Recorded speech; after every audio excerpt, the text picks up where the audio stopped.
특히 지금 여기 보시면 입구방 도어를 히든 도어로 적용했어요. 제가 자랑 좀 하자면 이건 디자인 소금의 전매 특허 디테일입니다. 히든도어 요즘 많이 하던데?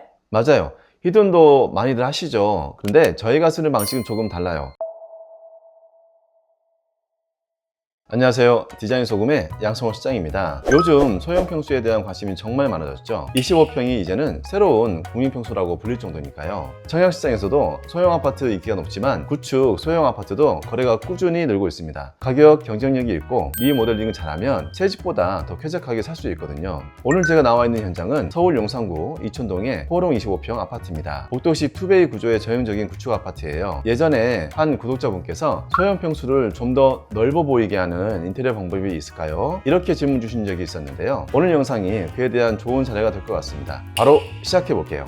지금 이 현장처럼 복도식 투베이 구축 아파트는 여러 가지 구조적인 한계가 있어요. 복도와 맞닿아 있다 보니까 외부 소음에 취약하고 현관밖이 곧 외기라서 겨울철엔 단열 문제도 생기기 쉬워요. 또 현관이 좁고 수납 공간이 부족한 것도 구축 아파트에서 흔히 겪는 불편함이죠. 그래서 이번 리모델링에서는 부족한 단열 보강과 수납 확보가 가장 중요한 과제였어요. 여기가 물리적으로 작은 공간인데 어떻게 수납을 더 확보할 수가 있나요? 소형 평수 특성상 공간이 잘게 쪼개져 있는 경우가 많아요. 잘게 쪼개져 있으면 더 효율적으로 공간을 쓸 수 있다고 착각할 수 있는데 오히려 동선이 꼬이고 작은 공간 활용도 잘 되지 못하거나 집이 좁아 보이게 만드는 요인이 되기도 합니다. 그래서 이 현장에서 그런 애매한 짜투리 공간을 찾아서 실용적인 수납 공간으로 바꿔주는 게 핵심이었어요. 먼저 현관 신발장입니다. 기존에는 깊이가 300밖에 안 되는 얕은 신발장이었어요. 고객님 발이 크셔가지고 신발을 옆으로 이렇게 돌려 넣으셨다고 하더라고요. 당연히 수납량도 적고 불편하셨겠죠. 제가 공사를 하면서 도면을 보니까 신발장 뒷벽이 비내립벽이더라고요. 그래서 그 벽을 철거하고 두꺼운 조적벽 대신 얇은 목공벽으로 바꾸면서 신발장 깊이를 400까지 늘릴 수 있었습니다. 작은 차이지만 신발을 편하게 넣을 수 있게 됐고 침실 쪽 공간도 거의 침범하지 않아서 실사용에도 전혀 문제가 없습니다. 또 하나 살펴볼 부분은 거실 날개벽이에요. 이 집은 거실 발코니를 확장했는데 날개벽이 내력벽이라서 철거할 수 없었어요. 그래서 이 벽을 활용해서 수납장을 따드렸습니다. 날개벽을 그냥 놔둬버리면 불편하게 움푹 들어간 공간이 생기겠죠? 지금은 생활하면서 필요한 자잘한 물건들을 이곳에 정리할 수 있게 되었습니다. 추가로 대부분의 구축 아파트 경우 인터넷 메인선 경로가 거실창 또는 현관 쪽에서 세대로 들어옵니다. 이 현장은 거실 쪽 이 수납장 하단에 메인선 위치를 설정해서 인터넷 셋톱박스를 배치했습니다. 이렇게 하면 관리 유지에 용이하겠죠? 보통 발코니를 창고처럼 쓰시는 경우가 많잖아요. 근데 확장을 하면 그런 짐을 둘 공간이 사라져 버립니다. 그래서 발코니 확장 시에는 꼭 대체 수납 공간을 어디든지 확보해 두는 게 정말 중요해요.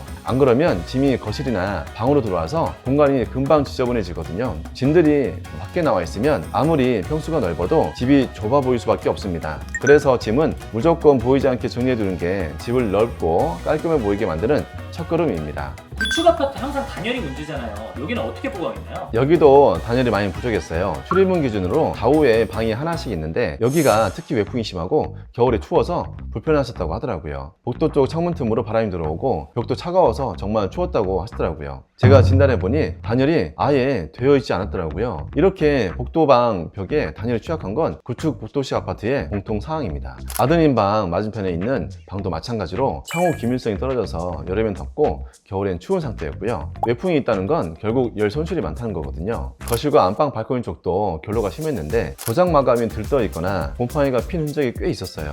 그래서 이번 리모델링에서는 단열재로 전체 단열 보강을 꼼꼼히 하고 창호도 전면 교체하면서 기밀 시공까지 마무리해드렸습니다. 이 샤시 교체할 때 주의사항이 있을까요? 샤시는 등급도 중요하지만 정확한 시공이 훨씬 더 중요해요. 보통 창호를 설치할 때는 콘크리트 틀과 창 사이에 1, 2cm 정도의 유격을 줘야 하거든요. 이건 그 사이에 단열폼을 충진하기 위한 공간이에요. 간격이 너무 없으면 폼이 제대로 안 들어가고 결국 단열이 제대로 안 되는 겁니다. 그래서 샤시를 제작할 때부터 이 유격을 고려해서 현장 실측을 정확하게 하고 폼 충진이 잘 되도록 시공해야 하고요. 마무리로 창틀 앞뒤로 실리콘 코끼까지 꼼꼼히 해줘야 기밀성과 단열이 완성되는 겁니다. 그럼 이제 작은 집을 넓어 보이게 하는 디테일에 대해서 좀 알려주세요. 작은 집이 넓어 보이려면 이 세 가지를 기억하셔야 합니다. 첫 번째, 벽에 각을 없애는 면정리, 두 번째는 마감재 색상의 톤 정리, 세 번째는 수납의 극대화입니다. 제가 인테리어 기획하면서 가장 강조하는 것 중 하나가 벽의 각을 없애는 면정리예요. 쓸데없이 튀어나오거나 들어가는 각이 많으면 공간이 굉장히 산만해 보이거든요. 지금 이 집도 예전 사진을 보면 천장 몰딩이 두껍고 문틀이 도드라져서 벽면에 불필요한 분절선들이 생겨 있었어요. 복도 쪽도 라인이 정리되어 있지 않아서 통로 자체는 넓지만 활용도는 떨어져 보였고요. 그래서 무몰딩, 무걸레바지에 문문선 도어를 적용하면서 최대한 심플하게 벽면들을 정리하고, 특히 지금 여기 보시면 입구방 도어를 히든 도어로 적용했어요. 제가 자랑 좀 하자면 이건 디자인 소금의 전매 특허 디테일입니다. 히든도 요즘 많이 하던데? 맞아요. 히든도 많이들 하시죠. 근데 저희가 쓰는 방식은 조금 달라요. 보통 상가들 갈 때 유리문처럼 바닥과 천장에 힌지를 고정된 형태, 그걸 스윙도어라고 부르는데요. 일반적인 히든도어도 그런 구조를 많이 써요. 그 구조는 도어 틈새가 많기 때문에 방문용으로는 적합하지 않아요. 저는 일반 도어처럼 벽면에 경첩으로 고정되는 타입의 히든도어를 써요. 이 도어가 문자 가격만 하나에 60만 원이 넘습니다. 최대한 방문 타입을 고집하면서 연구 끝에 가구와 단차가 동일하게 끝나는 디테일을 완성했어요. 이건 제가 가구 사장님하고 진짜 열심히 연구한 겁니다. 일반 방문처럼 틈새 없이 닫히거든요. 디자인 소금만 할 수 있는 디테일이라고 제가 자신 있게 말씀드릴 수 있어요. 집이 넓어 보이게 하는 두 번째 포인트는 마감재 톤을 정리하는 겁니다. 예전 집 사진을 다시 한번 보시면 현관바닥 타일, 실내에 쓰인 장판, 도배로 마감된 벽, 아이보리 톤의 신발장 가구까지 톤이 일치되지 않고 제각각으로 적용되어 있었어요. 이러면 넓은 공간도 각각 다른 면으로 읽히게 되기 때문에 좁아 보일 수밖에 없어요. 그래서 이번에는 따뜻한 느낌이 드는 그레이스 톤의 필름과 가구재를 사용해서 전체적으로 톤을 맞췄고요. 현관바닥 타일은 1200에 1200각 타일을 사용해서 좁은 현관이 시각적으로 넓어 보일 수 있게 매지라인 없이 마감했습니다. 타일부터 가구, 바닥재까지 모두 톤을 맞췄더니 훨씬 깔끔하고 공간이 넓어 보이죠. 이래서 톤을 하나로 정리하는 게 무척 중요한 겁니다. 마지막 세 번째는 수납의 극대화입니다. 제가 아까 말씀드렸죠. 집이 바깥으로 나와 있으면 아무리 넓은 집도 좁아 보일 수밖에 없어요. 자질구레한 물건들을 보이지 않게 숨길 수 있는 수납 공간을 자주 쓰는 동선에 맞춰 잘 설계해 두는 게 정말 중요합니다. 이 집도 현관 신발장, 거실 날개벽 수납 외에 복도, 통로, 우측 일부 공간을 활용해서 욕실과 주방 사이에 수납장을 하나 더 넣었어요. 이 수납장은 생활용품이나 소형 가전을 보관하기 좋고요. 가장 자주 오가는 동선에 있어서 쓰기에도 굉장히 편리합니다. 수납은 얼마나 만들었냐도 중요하지만 어디에 만들었냐가 훨씬 더 중요해요. 내가 갖고 있는 짐이 실내에 자주 쓰는 건지 아니면 골프용품이나 캠핑 도구처럼 실외용인지를 먼저 나눠보고 그에 맞는 위치를 잡아야 정말 실용적인 수납이 되는 거예요. 이렇게 20평대 아파트 구조에서 주방에 대한 고민도 많으실 것 같아요. 이럴 때 대면형 주방도 가능할까요? 소형 평수에서도 대면형 주방 충분히 가능합니다. 예전 주방은 기역자 형태의 아주 작은 주방이었어요. 전반적으로 주방 크기가 좀 작다 보니까 수납도 부족했고요. 조리대도 충분한 사이즈가 나오지 않아서 아마 요리하면서 많이 불편하셨을 거예요. 그래서 가장 수납을 많이 확보할 수 있는 디귿자 형태의 주방을 설계해 드렸습니다. 디귿자로 수납하면 모서리 깊은 곳은 못 쓰게 된다고 별로 비추천하던데? 다 방법이 있죠. 보통 꺾이는 모서리 부분에 물건을 놓고 빼기에 불편한 죽는 공간이 생기기 마련인데요. 이 현장의 경우 자주 쓰지 않는 그릇을 복도 쪽으로 수납할 수 있도록 했고요. 안쪽 수납 공간을 일부 나눠서 거실 쪽에서도 쓸 수 있는 선반으로 구성하면 사각지대 없이 사용할 수 있어요. 여기도 보면 아일랜드 전면에 도어를 열면 깊이 200 정도의 선반이 나옵니다. 이런 식으로 앞뒤로 쓰게끔 수납을 구성하면 죽는 공간 없이 활용할 수 있는 거죠. 좁은 주방이더라도 기획만 제대로 하면 알차게 사용할 수 있어요. 주방 다음으로 인테리어 후 만족도가 가장 컸던 공간이 욕실입니다. 이 욕실은 폭이 2100에서 앞뒤가 1500 정도의 표준 사이즈였어요. 보통 우리나라 아파트 욕실은 폭이 2100에서 2300 정도로 비슷한데요. 넓지 않은 공간인 만큼 타일 사이즈나 도기 위치 같은 요소를 처음부터 잘 기획해야 조금이라도 넓어 보이게 만들 수 있어요. 이 욕실은 벽면에 600에 1200 대형 타일을 수직으로 배치해서 공간이 더 높고 높아 보일 수 있도록 했고요.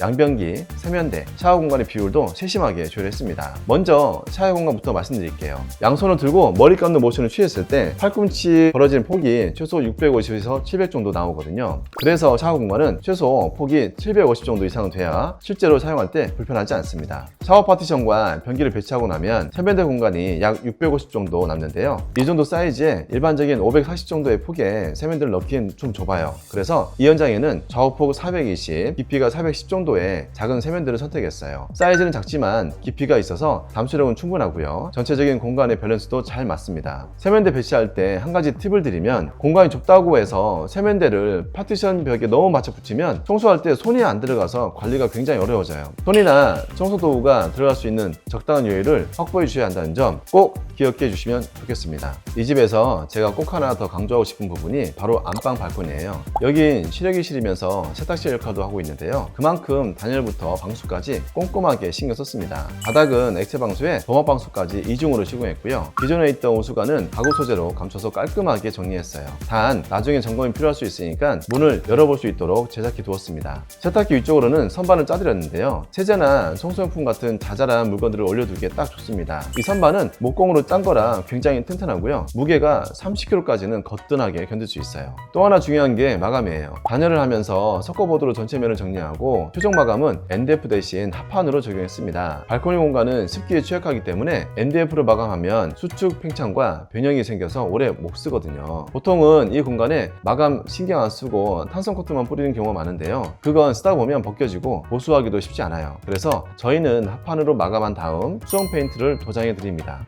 수성 페인트는 생활 중에 긁혀도 보수가 쉬워서 실제로 관리하기가 훨씬 좋습니다. 발코니는 눈에 잘 보이지 않는 공간이지만 대충 넘어가는 경우가 많은데요. 디자인 소금은 이런 디테일도 절대 놓치지 않습니다.